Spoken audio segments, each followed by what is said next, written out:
The morning sun cast golden rays through the round windows of Bag End, where Bilbo Baggins sat contentedly in his favorite armchair, sending perfect smoke rings into the crisp air. His peaceful routine was suddenly interrupted by a peculiar shadow that fell across his doorstep. There stood Gandalf, tall and imposing, with his pointed blue hat and long gray beard, leaning on a gnarled staff. Their brief exchange would unknowingly set in motion an adventure that would change Bilbo's life forever. The wizard's cryptic smile and mysterious markings left on Bilbo's freshly painted door left the hobbit in a state of confused anticipation. As evening approached, Bilbo's quiet supper preparations were shattered by the unexpected arrival of Dwalin, a formidable dwarf with a blue beard and gleaming eyes. Before Bilbo could recover from this surprise, more dwarves began arriving in pairs and trios. Balin, Kili, Fili, Dori, Nori, Ori, Oin, Gloin, and others, each bringing their own boisterous energy to Bag End. The hobbit's well-stocked pantry was soon under siege, and his orderly home transformed into a scene of controlled chaos. The dwarves' merry feast, complete with spontaneous cleanup and jovial singing, left Bilbo torn between annoyance and fascination. The arrival of Thorin Oakenshield, a majestic figure whose presence commanded immediate respect, brought a serious tone to the gathering. As maps were spread across Bilbo's table, and tales of lost treasure and a fearsome dragon were shared, the true purpose of this gathering began to unfold. Gandalf's revelation of choosing Bilbo as the company's burglar sent the hobbit into a panic, leading to his embarrassing faint. As he lay in his chair later listening to the dwarves say a deep and haunting song about their lost kingdom, something stirred in Bilbo's heart, a tiny spark of adventure that would soon grow into an unstoppable flame. The evening ended with Bilbo tossing and turning in his bed, his dreams filled with visions of mountains, gold, and dragonfire. As the morning mist lifted from the rolling hills of the Shire, Bilbo Baggins found himself astride a gentle pony, his heart racing with a peculiar mixture of excitement and dread.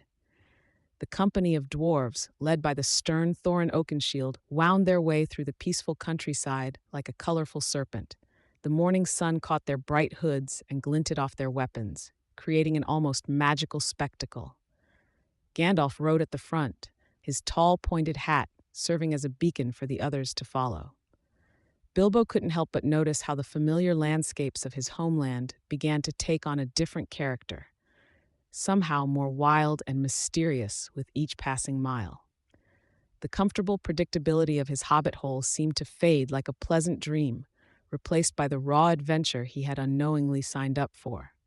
As dusk approached on their third day of travel, the company made camp beneath ancient oak trees.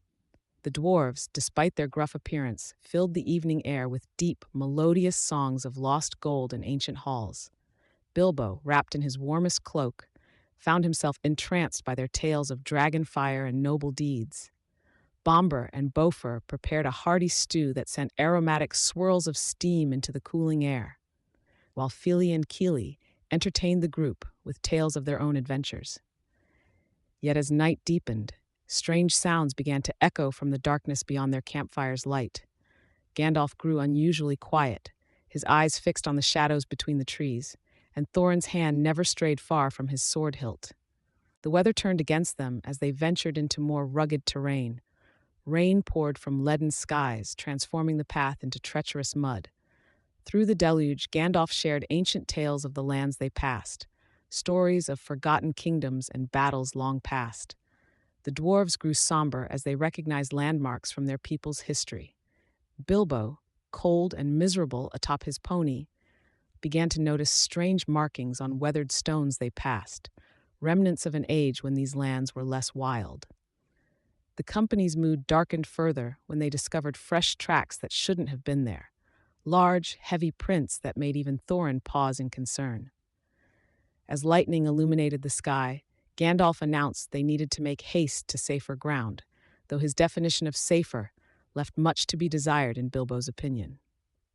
The day ended with them seeking shelter in a cave that bore signs of recent occupation, leading to an uneasy night of watchful rest. As the evening mist settled over the dense forest, Thorin's company found themselves weary from the day's journey. The ponies, laden with supplies, grew restless in the growing darkness, Bilbo's stomach growled audibly, prompting knowing glances from his dwarf companions. Through the trees, a warm, flickering light caught their attention, promising warmth and perhaps a chance for a proper meal. Feely and Keely, the youngest of the dwarves, volunteered to scout ahead, their eyes gleaming with excitement.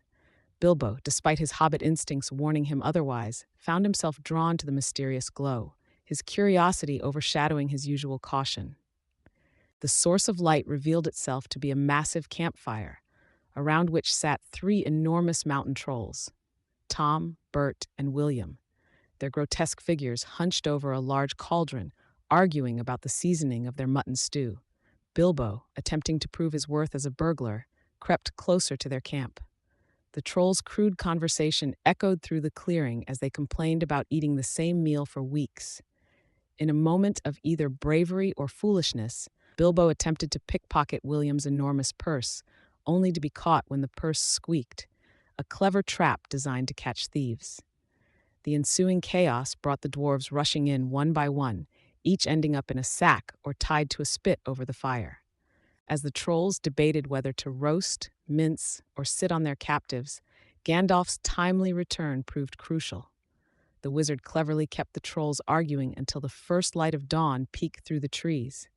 The trolls, too engaged in their heated debate about cooking methods, failed to notice the growing light until it was too late.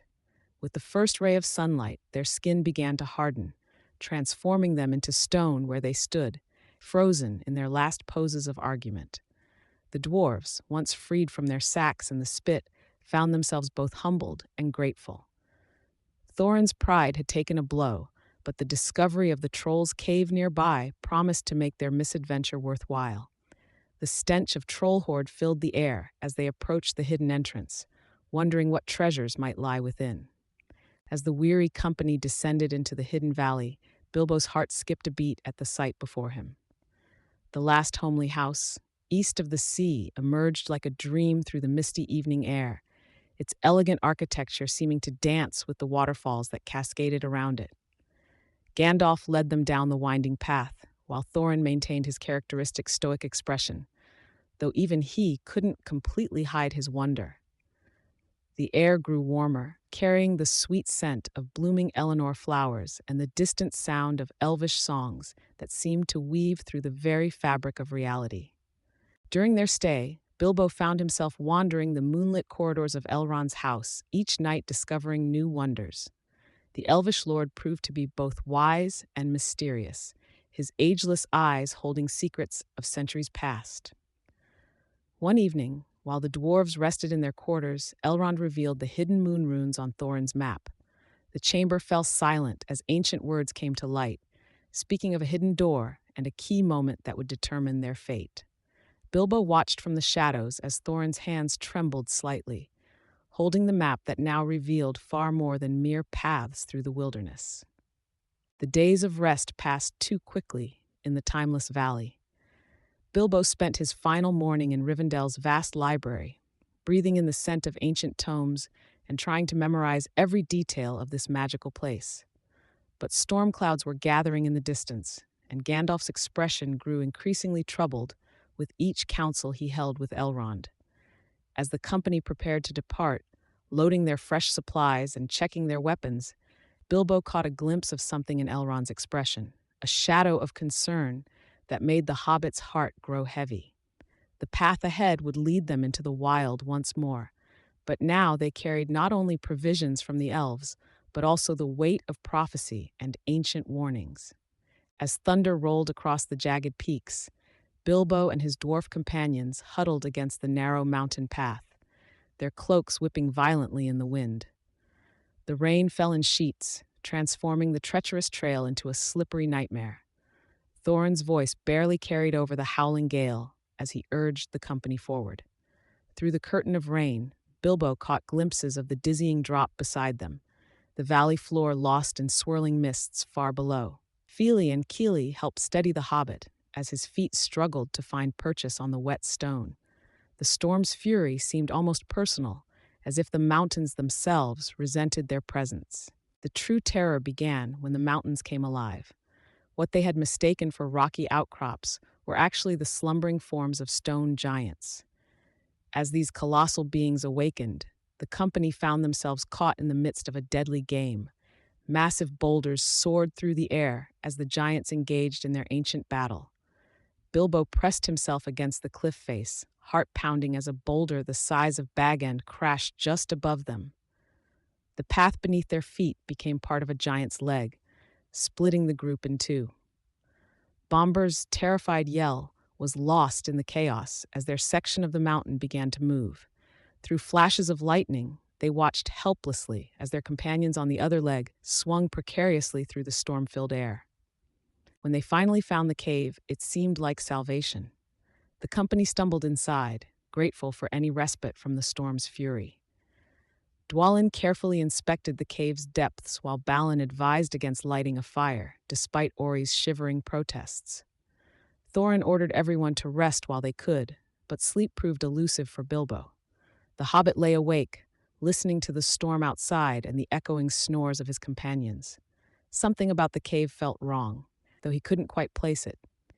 As he finally began drifting off, a thin line appeared in the cave floor. The crack widened silently, and before Bilbo could shout a warning, the floor split open beneath them. Their brief moment of safety transformed into a trap as the company plunged into the mountain's dark depths, their screams echoing through the endless void below.